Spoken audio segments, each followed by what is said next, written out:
Estamos aqui para dar voz ao povo, em defesa dos cidadãos, pela dignidade humana. Todos temos deveres, mas também todos temos direitos.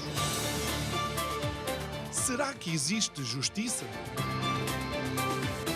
Isto é o povo a falar.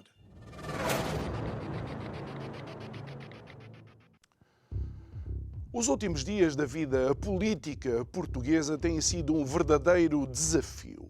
Mas não é aquilo que você pensa. Tem sido um desafio à lógica instituída dos argumentos.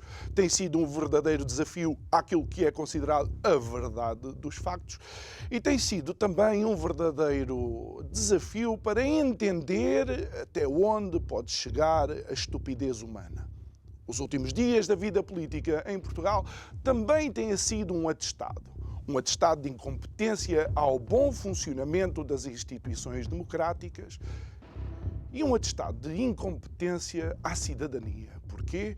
Porque, apesar de tudo aquilo que tem acontecido nos últimos dias da vida política em Portugal, hoje mesmo estamos mais preocupados com os 4 centímetros de fora de jogo ou não do golo que deu a vitória do Benfica ao Sporting, contra o Sporting, no clássico de ontem. Boa noite, o meu nome é João Nuno Pinto e isto é o Povo a Falar. Estou consigo de segunda a sexta, neste mesmo horário, emissão em simultâneo, Curiacos TV Rádio Vida 97.1. O tema para este mês, inconformados. Bom, é um pequeno jogo de palavras. Se realmente o povo está conformado com aquilo que está a acontecer ou se está inconformado e haverá alguma mudança de rumo. É que em Portugal nós temos um primeiro-ministro demissionário que consegue fazer uma conferência de imprensa na residência oficial do primeiro-ministro, residência oficial essa que foi visitada pela Judite. Não, porque nem sequer foi a Polícia Judiciária, foi a PSP e o Ministério Público naquilo que foi uma inauguração das buscas a uma residência oficial de um Primeiro-Ministro. Também temos um Presidente da República que resolve, no meio de tudo isto, dar tempo ao PS, ou seja, ao partido que suporta este governo, para que se reagrupe e encontre uma nova liderança. E estas duas mentes brilhantes, Primeiro-Ministro e Presidente da República, nem sequer conseguem concordar e estar de acordo e ter a mesma versão quanto a Mário Centeno. Foi convidado, não foi convidado, foi mencionado ou não foi mencionado. Eu não sei se as duas mentes brilhantes são brilhantes porque são inteligentes ou é do material radioativo que acaba por contaminar toda a democracia em Portugal. Digo eu que não percebo nada disto.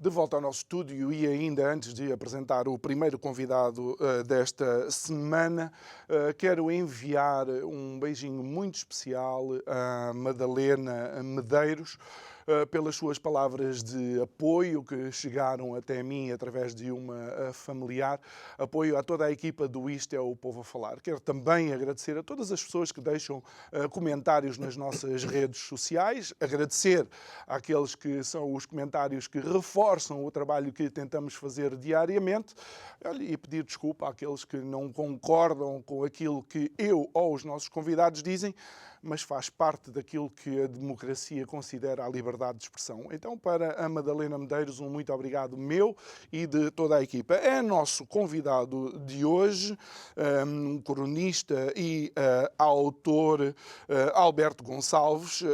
Os últimos livros, nomeadamente um lançado este ano, Nenhum Turista Vai a Tucson, creio eu, que é um percurso sobre a famosa Estrada 66 ou Route 66 nos Estados Unidos, e também autor de um livro em 2019 chamado O Estado a que isto chegou. Alberto Gonçalves, muito boa noite, obrigado por estares aqui connosco. A primeira pergunta é quase desafiante: se quando decidiste pelo título O Estado a que isto chegou, se tinhas a consciência que isto ia chegar ao estado a que chegou atualmente? Olá, boa noite.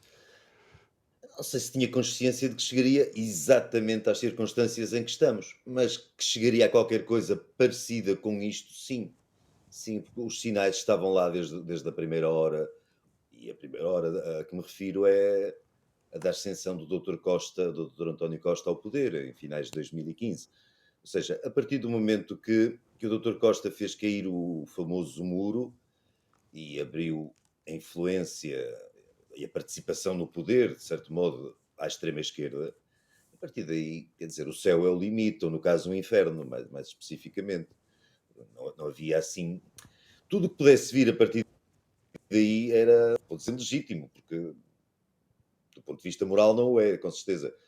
Mas já não seria surpreendente. E, portanto, era natural que chegássemos a este ponto. E este ponto é tardio, porque aquilo que estamos a definir como um ponto de. Estamos aqui a falar do caos atual. Mas este caos já podia ter sido. Já ocorreu várias vezes. Uhum. Só não foi tratado como tal. Porque, sobretudo porque o governo, ao longo destes 8 anos, tem tido um Presidente da República que tem sido cúmplice em suportar, em legitimar, em permitir a continuação das atrapalhadas, vamos dizer, do governo. Porque já houve motivos para o governo cair, acho eu, mais que muitos, ou pelo menos mais do que alguns. Agora, finalmente, isto aconteceu. Mas é tardio, mas Oh, isso é o que oh, é. Alberto, e olhando para o partido que suporta este governo, e eu sei que tu mencionaste a geringonça, ou seja, a abertura do PS aos partidos que estão mais à sua esquerda, nomeadamente Bloco e PCP.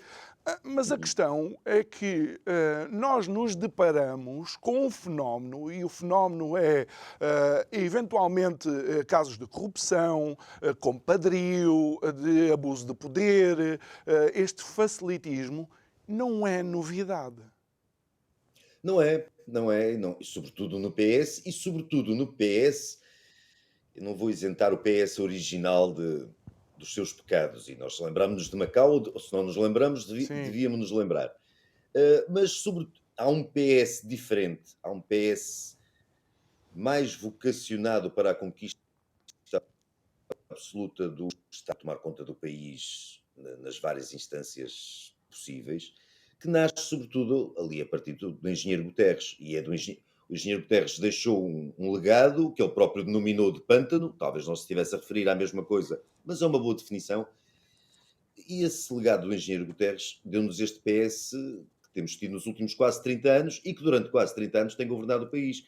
É o PS do engenheiro Sócrates, é o PS do Dr. António Costa, é o PS do Dr. Santos Silva, com uma pequena exceção ali para o António José Seguro, realmente me parece uma anomalia neste partido, neste PS atual. É o PS que nós temos. Isto não é uma questão de desonestidade putativa do engenheiro Sócrates ou agora do Dr. Costa e dos seus amigos. É uma questão já de caráter do partido, de natureza do partido. O PS anterior, eu não acredito na pureza na política, por isso dou algum desconto ao facto do PS do Dr. Mário Soares, que este PS agora nega, até como vemos na questão do 25 de novembro, não é? O partido do Dr. Mário Soares tinha muitos pecadilhos, não é? Como qualquer partido provavelmente terá.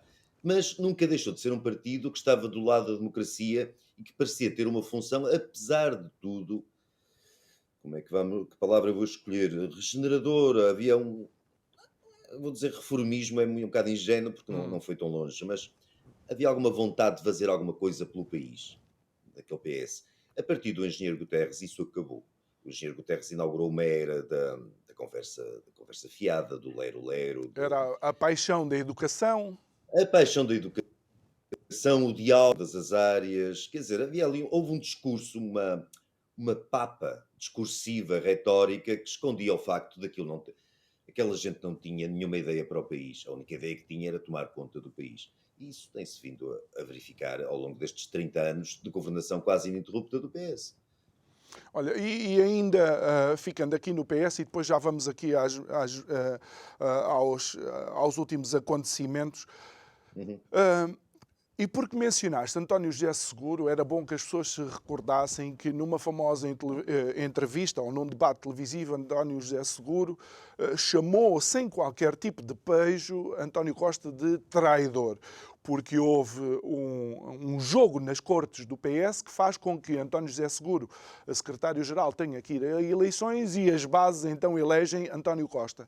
Dentro desse jogo da corte, nós encontramos algumas das figuras que estão agora envolvidas nesta confusão. A João Galamba, Pedro Nuno Santos, que já saiu, mas que já se assumiu como candidato. Esta pergunta é meio ingênua, mas será que o PS está mesmo à procura de alguma coisa diferente? Para futuro, Sim.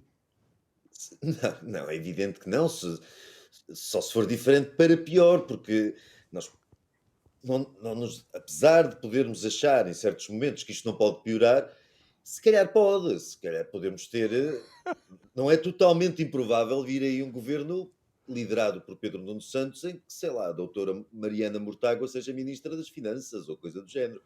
Portanto, ainda pode haver pior. Apesar de que o governo que ainda está vagamente em funções, não se percebe porquê, mas que ainda vai continuar por mais 4 meses, numa espécie de funções, apesar de tudo, ainda tinha ali de vez em quando, mesmo muito raramente, um ministro ou outro, um governante ou outro, que não envergonhava. No caso, até temos este, acho que é um segurista, o José Luís Carneiro, que agora Ah, avança sim. sem hipótese para a liderança do PS, não vai ter hipótese nenhuma, vai ser cilindrado justamente porque parece ser uma pessoa razoável e ideologicamente moderada e talvez com uma ideia ou duas na cabeça, o que não é muito normal daquela gente, pelo menos ideias que não sejam de conquista do Estado. Houve aquele o primeiro ministro da Saúde do Dr. Costa, o Adalberto Marques Fernandes, que também era uma pessoa, parecia, quer dizer, assim um caso ou outro, podemos, em 8 anos de governo, se calhar citar 2, 3 ministros que não são completos, não pertencem exatamente a este PS. O resto pertence tudo e é evidente que Pedro Nuno Santos é um dos expoentes deste PS das últimas décadas e ainda por cima com uma componente que não me parece que o Dr. Costa tenha propriamente. Eu acho que o Dr. Costa abriu o partido à influência da extrema-esquerda por oportunismo, porque lhe era essencial à sobrevivência política, para fazer aquela espécie de golpe de Estado legal que ele fez. O Pedro Nuno Santos parece-me convictamente marcado pela ideologia. Parece uma pessoa que está bem no PS, como estaria muito bem no Bloco de Esquerda. E tem alguns apoios de peso, por assim dizer, nomeadamente Uhum. Ana Gomes, não? Sim, não só, sim, vai ter os apoios, ao que parece, suficientes para ser eleito secretário-geral do partido, sem grandes dificuldades. Pelo menos se o adversário for, como se confirma, o José Luís O José Luís Carneiro. Carneiro. Olha, Não me parece. Alberto, uma vez que mencionaste em golpe de Estado, logo, digamos, nos primeiros momentos daquilo que foi a situação que levou à demissão de António Costa, começamos a ver logo em catadupa uma tentativa de desacreditar a investigação do Ministério Público, sendo que ontem talvez tenha sido um dos ex-libris dizendo que não era António Costa o primeiro-ministro, mas seria António Costa e Silva o ministro da Economia e do Mar. Essa foi a mais. Há uma coisa que se chama o spin, ou seja, aquilo que os responsáveis pela comunicação, pela propaganda de um partido mandam dizer e mandam espalhar por aí para convencer as pessoas, normalmente tentar convencê-las de mentiras, Essa foi a mais recente mentira, porque depois o Ministério Público veio negar que isso tivesse qualquer fundamento. Afinal, não houve troca nenhuma de nomes, mas isso foi suficiente para que durante 10 ou 15 ou 20 horas, primeiro os mídia pegassem nisso e depois as redes sociais, e sabemos que o PS se mexe muito bem nessa área, amplificassem essa mentira e a divulgassem. Eu julgo que muitas das pessoas que a divulgam até acreditavam que era verdade, que realmente tinha havido um erro de transcrição, como foi dito. Pelos vistos não houve, mas eles disseram todos em uníssono que houve, e para muita gente que não está tão atenta a estas coisas, se calhar o que ficou, a impressão que passou, é que houve um erro de transcrição. E que mesmo que esse erro de transcrição tivesse existido, e era um erro, não existiu pelos vistos, mas era um erro em dezenas de escutas, que apanhavam o primeiro-ministro, mesmo que tivesse existido, era apenas um. E depois, se recuarmos um dia, 2 dias, 3 dias, até terça-feira, o início desta história da demissão do Dr. António Costa, vemos que em cada dia a propaganda do PS escolhe um tema para tentar atacar o Ministério Público, tratar tudo isto como uma conspiração e uma cabala e tentar e fazer com que o processo se desmorone, pelo menos em termos de credibilidade da opinião pública. Nenhum desses argumentos utilizados pela propaganda do PS e que é sempre reproduzido de forma exata ou quase exata pelas pessoas que se dedicam a reproduzir a propaganda do PS, nenhum desses argumentos tem qualquer validade. Mas é engraçado notar a forma consensual, coesa, como os socialistas e os seus avançados reproduzem em cada dia um tema. No primeiro dia foi o parágrafo do comunicado do Gabinete de Imprensa do Ministério Sim. Público, o famoso parágrafo, isto não se pode demitir um primeiro-ministro por causa de um parágrafo.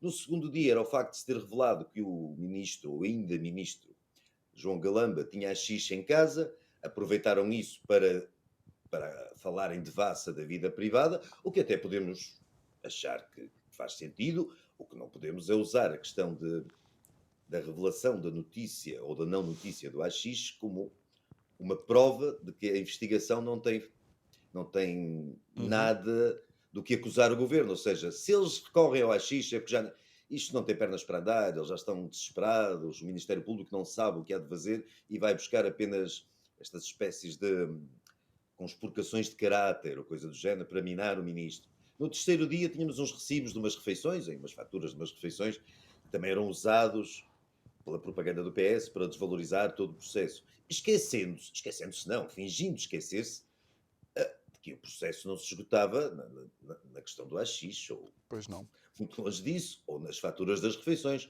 Há um processo a decorrer e já decorre, com certeza, nos bastidores há meses, pelo menos. Pelos vistos, parece que há anos. Sim. Houve aquela história de uma outra televisão, até por acaso a televisão pública, que foi obrigada a passar um programa, adiar um programa, isso já foi em 2019, salvo erro, não é? Exato. A esperar pelas eleições para adiar um programa que tinha informações, pelos vistos, comprometedoras. E, de Como, alguma forma, como- já se prendiam com um bocadinho deste episódio, com umas partes. Ou seja, só para terminar, uh, é interessante ver. O PS não tem competência para muitas coisas, mas tem uma certa competência para produzir propaganda não muito sofisticada, mas produz propaganda com alguma facilidade, rapidez. Que não é uma propaganda, não é uma coisa muito subtil, mas acho que para o eleitorado potencial do PS, ou pelo menos para aquilo que o PS acha que é o seu eleitorado natural, se calhar chega. E então é engraçado notar que em cada dia há um tema em que a rapaziada à volta do PS se gosta de unir. Evidentemente são ordens que vêm por WhatsApp ou por outra via qualquer para pegar naquilo e naquele dia esgotar aquilo, ou esgotar aquilo, levar aquilo até à exaustão, para desvalorizar todo um processo que me parece potencialmente grave, evidentemente grave, se não para já para o Primeiro-Ministro, e acredito que sim, e de certeza absoluta para uma série de pessoas que envolvem o Primeiro-Ministro e que só por elas, e pela participação dessas pessoas nestas confusões, vamos dizer assim, seria mais que suficiente, tudo isso seria mais que suficiente para justificar a demissão do Dr. Costa, não é? Hum. Alberto, como é que tu viste aquela conferência de imprensa ontem? Se realmente, em termos éticos, aquele que representa dos espaços, e desculpa a utilização da palavra, dos espaços sagrados da democracia, que já tinha sido devassado pela intervenção do Ministério Público, que encontrou no gabinete contíguo ao Primeiro-Ministro cerca de 75 mil euros em dinheiro. Utilizar esse espaço quando se está de missionário para tentar justificar o que quer que seja, não queres que, de facto, as instituições chamadas democráticas estão em falência?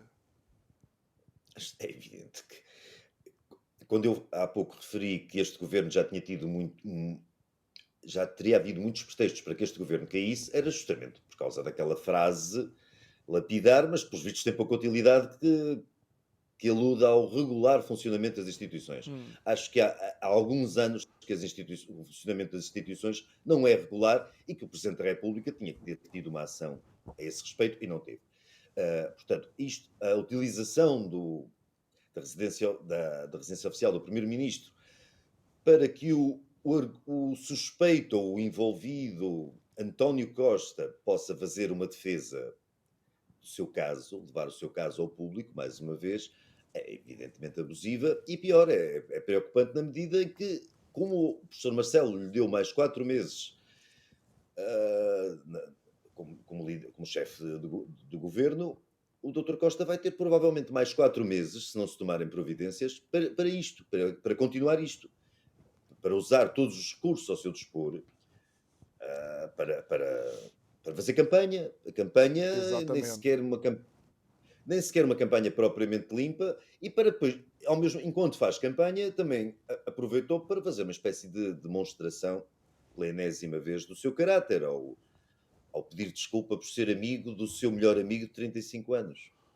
Isso não me ofende a mim, acho que é altamente ofensivo para o tal ex-melhor amigo, que o Dr. Costa resolveu queimar em praça pública para tentar salvar a sua pele. Isto é um atestado ao caráter do Dr. Costa, peço desculpa, que não me surpreende. Se calhar também não surpreende o ex-melhor amigo.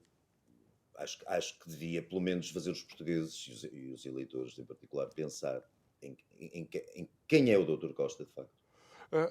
Alberto, quando nós mencionamos estas questões e falamos sobre isto, muitas vezes há uma tentativa, e tu até utilizas no teu último artigo, que de facto uma das coisas que é feito é olhar para determinados detalhes, isolar pormenores, é a expressão que tu utilizas.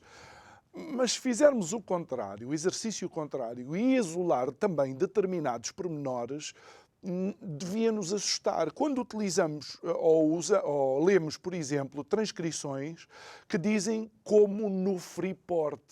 Isto é meio malandro, mas vai ter que ser assim.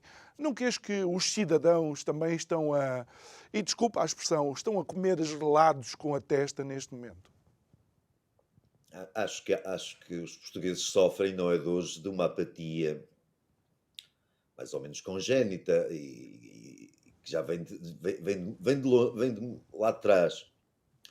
Agora, essa apatia tem sido posta à prova pelo grau de desfaçatez e de descaramento e de falta de vergonha na cara que este governo tem mostrado. Parece uma espécie de teste de experiência social. Isto, se fosse realizado por uma universidade, uma faculdade de psicologia, não conseguiriam arranjar uma amostra tão vasta. Estou para ver, nós estamos a ver, as notícias cá não passam muito, não sei porquê, mas em Espanha está a acontecer o que está a acontecer. Há milhões de espanhóis nas ruas a protestar contra um desafio à continuidade democrática de Espanha, que está a ser feito pelo equivalente local do Dr. Costa, o Sr. Sánchez. E vemos a reação dos espanhóis, ou de milhões de espanhóis. Dos portugueses não vemos para já reação nenhuma. Vemos a típica reação portuguesa, que é o resmungo, o queixume, o encolher de ombros, e em muitos casos, aos quais também já assisti, a tentativa de desculpa do Dr. Costa e do PS e destas coisas todas. Ou seja, há muitos portugueses sem ter interesses diretos, até no Partido Socialista, no governo, nos interesses instalados, que naturalmente acham que isto é tudo uma cabala e uma conspiração e que, coitado, o Dr. Costa não tem culpa nenhuma disto e se calhar escolheu mal os amigos, é o que dá, mas se calhar o outro lá atrás, o primeiro-ministro da direita também fez o mesmo e não sei o quê, e portanto isso serve de atenuante. A verdade é que os portugueses, tirando o tal resmungo meio semi-silencioso, não os vejo muito empenhados em contestar isto de facto, em sentir que de uma vez por todas o PS já ultrapassou os limites, já ultrapassou mais do que muitas vezes esses limites e que mereceria ser castigado. Porque nós vemos as sondagens e o PS está em risco de ganhar as eleições ou de as perder por pouco. E isso não é natural num contexto destes, como já não foi noutros contextos, como já não foi no pós-Sócrates, por exemplo. Em países menos cordatos, menos apáticos, um partido destes era dizimado nas urnas à primeira oportunidade. Eu falei Uhum. disso no artigo a que te referes, mas repetindo-me, não há outra hipótese, ah, um partido não sobreviveria enquanto partido de poder ao engenheiro Sócrates, por exemplo. Já dificilmente teria sobrevivido ao engenheiro Guterres. E não sobreviveria de certeza ao Dr. Costa. Não só por isto que está a acontecer, mas por estes 8 anos de mandato e de sucessivos casos e casinhos. No entanto, o PS vai sobreviver a isto, incluindo com o Pedro Nuno, ou lá com quem é, mas vai ser o Pedro Nuno Santos. O partido vai sobreviver. Pode não ganhar as eleições, mas vai manter uma votação que o, ma- que o mantém à tona, digamos, e com partido potencial de governo, de Uhum. poder. Olha, E e isso acho, mais. acho inexplicável, desculpa, Não, não, força. não consigo perceber o que será necessário acontecer para que os portugueses percam a paciência. Não digo perder a paciência no sentido de irem destruir propriedade pública e privada, não, mas perderem realmente a paciência, como os espanhóis perderam a paciência, por exemplo, estão a perder neste momento. Estão a E só mostrá-lo neste momento. para contextualizar isto que estás a dizer de Espanha, é porque o acordo entre o PSOE e o Juntos per Catalunha, de que está dentro do, creio que, para fazer um governo, Uhum. inclui um partido que fez algo que é inconstitucional, nomeadamente aquele, como é que se diz? É um inquérito, é uma sondagem? Não. Quando pediram a independência, O, qual é? o O referendo, o referendo, referendo, exatamente, o o referendo. referendo. Mas outra coisa interessante também em Espanha é que existem uma série de representantes de setores profissionais também Uhum. a contestar isto. A polícia, forças armadas, Sim, sim, sim. advogados e Juízes. juízes, o que torna de facto uma demonstração clara de que, bem ou mal, a democracia em Espanha pelo menos tem esta vivacidade. Nós temos visto, de facto, há dois partidos de charneira, não é? O PP e o PSOE, mas os Uhum. outros caem, levantam-se, aparece outro, há uma vivacidade diferente. É verdade. No caso espanhol, eh, bem, não vale a pena dar muitas voltas a isto. Diretamente, as pessoas manifestam-se. Eu Exato. não sou propriamente, eu não tenho por feitio ir para a rua muitas vezes manifestar-me. Mas acho que às vezes é importante, acho que quando se ultrapassam certos limites, independentemente do clichê, é preciso que o povo se faça ouvir. E nem sempre as urnas, desde logo, são a principal forma de o povo se fazer ouvir. Mas também há estas formas, porque os espanhóis foram às urnas e elegeram um partido, e quem acaba no governo é o partido que lá estava e que perdeu as eleições. É um golpe muito parecido com o do Dr. Costa. A agravante em Espanha, e não vamos agora, se calhar, ir muito para o caso espanhol, digo eu, mas se calhar, mas é importante e acho que Uhum. se devia noticiar muito mais aqui e continuo estupefacto por não noticiarem tanto. Mas a verdade é que Espanha tem um problema acrescido ao português, que é o problema dos nacionalismos, não é? Esse ainda não temos, para já. Temos uma série de problemas e temos alguns problemas mais graves que os de Espanha, mas esse ainda não temos. E os nacionalismos espanhóis e o problema dos nacionalismos em Espanha já criou uma série de circunstâncias que Uhum. levam a esta situação atual. O facto de um primeiro-ministro, um presidente do governo, no caso, para se manter em funções, amnistiar ia dizer traidores, não sei se é o termo judicial utilizado em Espanha, mas pessoas que violaram flagrantemente a Ah, Constituição, que o tentaram fazer. Uhum. Bom, E, ah, e por e, o falar em, e muita gente não gosta, e muita e gente por lá não falar gosta e em, mostra que não gosta. em Diz, diz. violação da Constituição, há quem diga que o constitucionalista professor Marcelo Rebelo de Sousa e atual Presidente da República encontrou aqui uma forma de fazer um yoga tântrico à Constituição para manter este governo ao abrigo de algo bastante humanista, que é a aprovação do Orçamento de Estado. Isto tem alguma lógica para ti? Não, mas não teria vindo do professor Marcelo, nós acabamos por compreender. O professor Marcelo perdoou, tolerou, até aplaudiu, se calhar, em alguns casos, o flagrante mau funcionamento ou, não, ou irregular funcionamento das instituições por parte, no caso da instituição governo, com frequência durante estes 8 anos. Portanto, não me surpreende que agora esta extensão, mais do que o orçamento, que eu acho que não faz sentido nenhum, e a culpa aí não é só do professor Marcelo, o próprio doutor Montenegro também já disse que pelo PSD o orçamento não será por aí, embora o PSD tenha votado contra o orçamento ainda há pouco tempo. Mas não acho que o orçamento, não acho que faça sentido nenhum, não acho que o orçamento seja o mais grave, embora seja realmente bizarro que se haja um esforço, um conjunto de esforços para aprovar um orçamento num governo que cai por suspeitas fortíssimas de corrupção no Pois, seu âmago. pois. Isso parece-me estranho, mas no meio de tanta estranheza, quer dizer, é difícil nós repararmos nos casos todos, nos pormenores todos deste vasto caso, não é? Uh, Mais grave ainda parece, para além do orçamento, haver estes 4 meses para que o PS, como referiste no início, na introdução, se possa reorganizar. O professor Marcelo assumiu isso. Acho que o PS, quando um governo cai e o partido que sustenta esse governo está metido e as suas grandes personalidades estão envolvidas num potencial caso de corrupção gravíssimo, acho que a última coisa com que o Presidente da República se deve preocupar é em permitir que esse partido se regenere. Até porque o PS não se vai regenerar nos próximos anos, muito menos nos próximos meses. Agora, permitir que esse partido se reorganize parece-me beneficiar o infrator, como se diz no futebol e tal. Uhum. Acho que o PS não tinha. Por um lado, o PS não deveria dispor dessa folga, dessa benesse em relação ao orçamento, em relação aos 4 meses. E por outro lado, acho que não faz sentido nenhum haver, independentemente de tudo o resto, dos juízos de valor, não faz sentido a decisão ter que demorar este tempo todo. Não é necessário haver este tempo todo. O país precisava isto numa visão um bocadinho estatista da coisa, precisava de um governo mais rapidamente, de um governo já sedimentado, consolidado. Por outro lado, também podemos viver como a Bélgica já viveu e a Holanda já viveu, assim, uma porrada de tempo, desculpa o termo, sem governo nenhum e não houve problemas.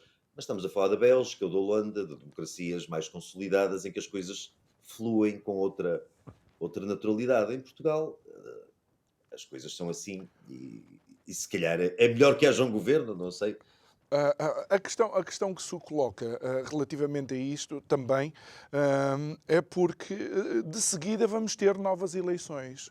Isto é quase como dizer ao país ao qual não podia acontecer estas maleitas, é precisamente o país onde caem todas estas maleitas. Nós tínhamos de ser um país altamente produtivo, altamente eficiente, altamente eficaz, um país onde o povo também precisa desenvolver literacia financeira e, no entanto, vamos ter ali 2 ciclos eleitorais quase pegados um ao outro. A minha questão é, Marcelo tem que começar também a assumir a responsabilidade do estado das coisas. Mas não me parece que o vá fazer. Não tenho grandes comentários a essa questão. Ele diz Uh, que vai devolver ao povo aquela intervenção. Eu confio em vós, devolvo ao povo, mas devolvo ao povo quando eu acho e quando eu quero. quando não teve outro remédio. Quando não teve outro remédio. É a segunda vez que ele devolve ao povo, durante a governação do Dr. António Costa, é a segunda vez que ele devolve ao povo a palavra. Em nenhuma delas me pareceu que ele tivesse vontade que isso acontecesse. Se ele tivesse vontade que isso acontecesse, houve motivos mais que suficientes durante estes 8 anos para que a devolução ao povo para que o povo possa proclamar a sua vontade, houve muitos pretextos para que isso pudesse acontecer. Agora, a verdade é que quando a vontade é devolvida ao povo, o povo, nas últimas eleições, não nos podemos esquecer disso, deu a maioria absoluta ao PS. Isso depois levava-nos longe a comentar o povo e quase tão longe a comentar o estado da oposição. Mas também é outra história, não? E Embora tu, esteja tudo ligado. mas há aqui uma questão que é interessante. É, há uma série de linhas vermelhas relativamente a um determinado partido, entende? São decisões políticas, estratégicas, mas a pergunta interessante é se algum partido da esquerda estaria disposto a viabilizar um governo PSD só para manter o outro partido atrás das linhas vermelhas. Desculpa, não percebi a pergunta. Ah, Eu vi a pergunta, mas não. Ou seja, o Posso Chega tem as fazer? linhas vermelhas, não é? Sim, Portanto, sim, claro, está claro, claro. isolado. E a pergunta é, caso não haja uma maioria Ah, absoluta, se algum partido da esquerda, para evitar que o PS corrupto ou com suspeitas de corrupção governe, estaria disposto a viabilizar um governo PSD. é evidente que não. É evidente que o PS também nunca estaria disposto a fazê-lo, a não ser se o seu líder fosse, por absurdo, que não vai ser o José Luís António José Carneiro, Seguro. É? não, ou um segurista como Ah, o José Luís Carneiro, que ok. disse que se chegar se for secretário-geral do PS, que viabiliza um governo PSD. Ele disse isso agora, há muito pouco tempo, há horas, acho eu. Tirando isso, é evidente que não. E depois há uma outra questão que pensei, por isso é que eu te pedi para Repetir. repetir a pergunta. Uh, as linhas vermelhas que existem à direita, ou pelos vistos existem, não existem obviamente à esquerda, não é? As linhas vermelhas e toda essa história em volta do Chega foi um truque que o PS arranjou para usar uma expressão do agrado foi uma espécie de cativação de 10, 12, 15, 16% dos votos da direita. Ou seja, há uma série de eleitores com insatisfeito com os partidos, o partido tradicional da direita, os partidos, podemos falar no CDS também, e que também não se revê na IEL, por isto ou por aquilo, Uhum. vota no Chega. E esses votos são... O PS tenta fazer com que esses votos sejam, digamos, anulados, que não contem para nada, porque criou um anátema que boa parte da direita resolveu interiorizar e assumir, de que o Chega não conta. Eu não estou a fazer juízos de valor, nem estou a dizer que o PSD se devia coligar com o Chega, admitir alianças pós-eleitorais com o Chega, fazer acordos. Oh, Isso oh, é lá com Alberto, eles. vamos esclarecer aqui uma coisa. Se nós temos que admitir que os nossos concidadãos deram uma maioria absoluta ao PS, mesmo com todos os casos que não são novidade de potencial conflito de interesses, que é para não dizer outra coisa, então também temos que admitir que existem cidadãos nossos que votaram num partido, nomeadamente no Chega. É evidente que sim, é evidente. Mas o PS conseguiu, lá está. O PS não é nada bom a governar, é péssimo, mas é razoável em matérias de propaganda, de comunicação. E conseguiu impor a ideia de que esses cidadãos, que esses 10, 15, 17%, não sei quanto votação terá o Chega, não representa no momento, esses cidadãos não contam, esses eleitores não contam. O que é muito bom, quer dizer, para a esquerda e para o PS em particular, porque faz com que muito dificilmente a direita consiga ser poder se lhe retirarmos. Nunca na história deste regime a direita teria sido poder se retirássemos, vá lá, 12% dos votos à direita. Nem o professor Cavaco, quando teve as maiorias absolutas, dificilmente, talvez ali em 91, não sei, se tirasse 12% da vitória do professor Cavaco, maioria absoluta não teria, pelo menos. Claro. Era governo minoritário, talvez, e tal. Portanto, nenhum lado do espectro político, direita ou esquerda, pode abdicar 12, 15% dos votos. Mas o PS conseguiu, ou tem vindo a conseguir, com que isso aconteça. O Chega, claro que o Chega não foi criado pelo PS, mas quase que parece. Eu não quero dizer com isto que o Chega está ali ao serviço do PS, não. Mas mas a Que utilização do Chega por serve o parte do PS PS, não está ao serve serviço o do PS. PS, mas serve o PS. Não, não, não. Serve o PS muito bem. Porque o PS faz o seu papel, com certeza, em termos de comunicação, como se diz. Agora, a culpa não é bem do PS, a culpa é de uma direita que resolveu transformar o Chega num assunto, no principal assunto da política portuguesa. Porque eu vejo os partidos de direita, sobretudo o PSD, claro, mas também a EL, muitas vezes, falarem mais no Chega do que, eu já nem digo o Bloco de Esquerda ou o PCP, mas do que no PS.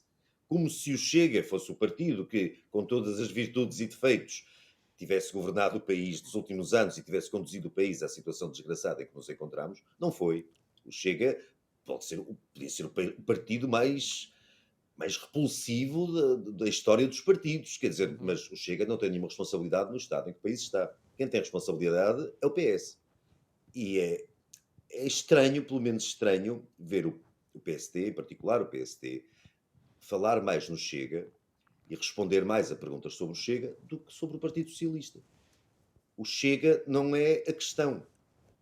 Não sei se é o aliado, se é amigo, se é Uhum. inimigo. Isso não é, eu não estou nos partidos, nem quero estar, não tenho nada a ver com isso. Eu sei que se o PSD e a Iniciativa Liberal, e até o CDS, acham que o país não está bem, eu acho que eles têm motivos para o achar, acho que devem com muito socialista. Ou seja, se há linhas vermelhas a traçar, se há uma cerca sanitária a erguer, Hum. deveria ser em volta do Partido Mas Socialista. olha, estás a ver, é aqui onde eu considero que António Costa dá cartas e os outros ao pé dele são todos meninos, e desculpa-me a boçalidade da expressão, porque numa das primeiras intervenções ele diz logo para o PS: o inimigo não é o Ministério Público, o inimigo é a direita. Claro, claro. A ideia, ele não quer abrir um conflito, ele não vai ganhar eleições ao Ministério Público. Ele pode ganhar eleições utilizando estas teses conspirativas em volta do Ministério Público. O inimigo, de facto, é a direita e ele quer dizer uma. Primeiro, quer usar o velho método, isso já é do PS antigo, já. A direita moderadíssima, social-democrata, aquela direita do PSD, do lembra-se, quem não tiver idade, pode ler umas coisas. O Sá Carneiro, o Francisco Sá Carneiro, era considerado, e considerado pela propaganda do PS, não era uma coisa em que eles acreditassem de facto, mas Uhum. espalhavam a ideia de que o Sá Carneiro era fascista. O CDS, na altura, era obviamente muito fascista. Portanto, interessa ao Dr. Costa vir outra vez com essa cartilha de que tudo que está à direita do PS, e em particular do Dr. Costa, é fascista. O Chega serve-lhes muito bem, sem culpa nenhuma do Chega no processo, mas quer dizer, o Chega serve-lhes muito bem para alimentar esse discurso. Se não existisse o Chega, é preciso que as pessoas se lembrem disso. O discurso do perigo da extrema-direita, do perigo do fascismo, do perigo quase dos neonazis virem aí, esteve sempre presente no discurso da esquerda e no discurso de campanha da esquerda. O Pedro Passos Coelho também foi acusado Uhum. disso. Todos os líderes, o professor Cavaco, tantas vezes, é, Esse era o é rótulo que típico. era aplicado também ao CDS, por exemplo. O CDS inicial, então, quer dizer, nem tinha direito a fazer congressos, como se viu no Palácio de Cristal É no Porto, verdade. que foi cercado.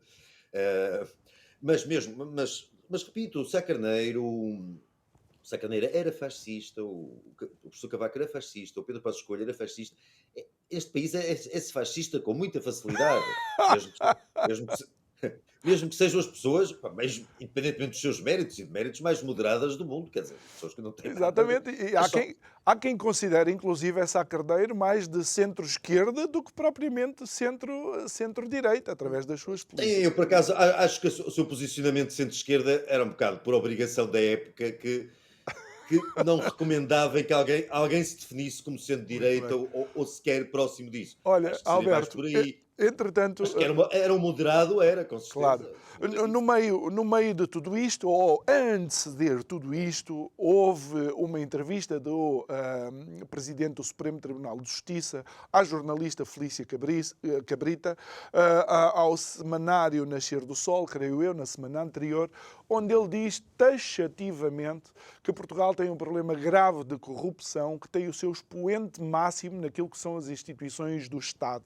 E depois ele diz, e isto não é uma percepção, é a realidade. Tu achas que, de facto, a nossa democracia tem um esquema corruptivo que nos torna mais pobres?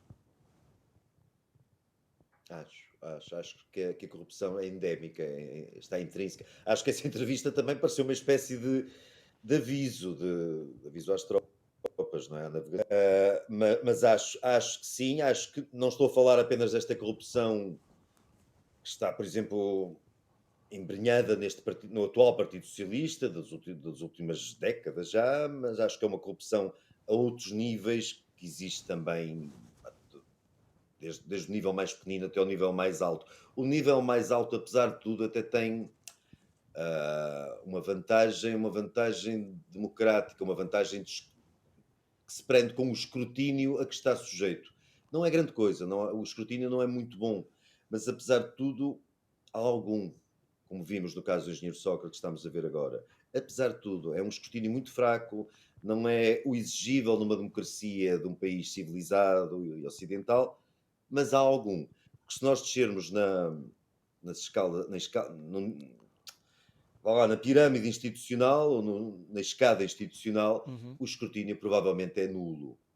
Se formos às pequenas corrupções, às corrupções pequenas, médias, por aí, nos vários níveis da instituição pública, da coisa pública, desculpa, a corrupção está totalmente alheia ao escrutínio e corre em rédea solta. Olha, Acho que é um problema. Acho que é uma coisa nossa, dos portugueses. Adalberto, nós estamos nos últimos 4 minutos, sensivelmente, da nossa conversa. O que é que tu, enquanto cidadão atento a estas coisas, aconselharias aos outros cidadãos que nos estão a ver e a ouvir no programa de hoje? Bem, não vou fazer recomendações de voto, que Não, eu não, próprio não, tenho não, não. dúvida. Em termos de Eu sei, eu participação, sei. cidadania. Mas estarem mais atentos, serem mais céticos, olharem para as coisas e pensarem no que elas podem significar de facto e não ficarem com umas impressões muito vagas que lhes chegaram por interpostas pessoas ou por uma mensagem no Facebook ou não sei o quê. Estarem mais atentos à realidade, porque a realidade não é bem. Não vou entrar em territórios de ficção científica ou coisa do género, mas a realidade não é bem aquilo que nos mostram. Eu não sou nada conspirativo, não acho que haja que esteja tudo articulado para tramar o povo, não acho que seja isso. Mas acho que em vários níveis, em vários focos, em vários pontos, há gente que não se importa de despreza ao povo, despreza aos eleitores e serve-se deles apenas para conquistar poder. E isso, embora a conquista de poder seja um objetivo de qualquer político, não pode ser o único objetivo de um político. E é isso que temos assistido, é políticos e governos, não vale a pena agora especificar quem são, toda a gente sabe, cujo objetivo é somente a conquista de poder. Tem que haver mais qualquer coisa. Um país tem que respirar um bocadinho, tem que ter, vou dizer um clichê horroroso, mas tem que ter uma visão de futuro, tem que haver uma esperança. Um português não pode nascer, estudar e, quando tem condições, licenciar-se com a única ideia de ir lá para fora, que é o que acontece hoje. Eu não conheço aí um miúdo de 17, 18, 19 anos que esteja aí a entrar no ensino superior e que não pense em sair do país. E não devia ser assim. Devíamos, de facto, ser um país com futuro para todos. E Alberto Gonçalves, mesmo para terminar, tu esperas que isto se resolva e nos próximos meses, anos, décadas? Não tenho esperança, não tenho esperança que isso se corrija. Haveria uma esperança que, independentemente da oposição, que se calhar não é espetacular, o PS, independentemente disso, deveria ser castigado nas urnas já daqui a 4 meses e não vai ser castigado nas urnas daqui a 4 meses. Pode perder as eleições. Lembra? mas não vai ter um castigo compatível com aquilo, com o seu cadastro. Não é? Muito bem. Eu lembro, inclusive, uma sondagem que ocorreu mesmo já depois de saber o que era suspeito António de José Sócrates e quase que ganhava as eleições. Alberto Gonçalves, muito obrigado por ter estado aqui connosco. Um Não, dia agradeço, receberemos obrigado. aqui em estúdio para ter uma conversa ainda mais dinâmica. Boa Claro que noite. sim, claro que sim. Boa Obrigado a noite. si que nos acompanhou neste Isto é o Povo a Falar, segunda-feira, a abertura da semana. Resta-me agradecer. Até amanhã.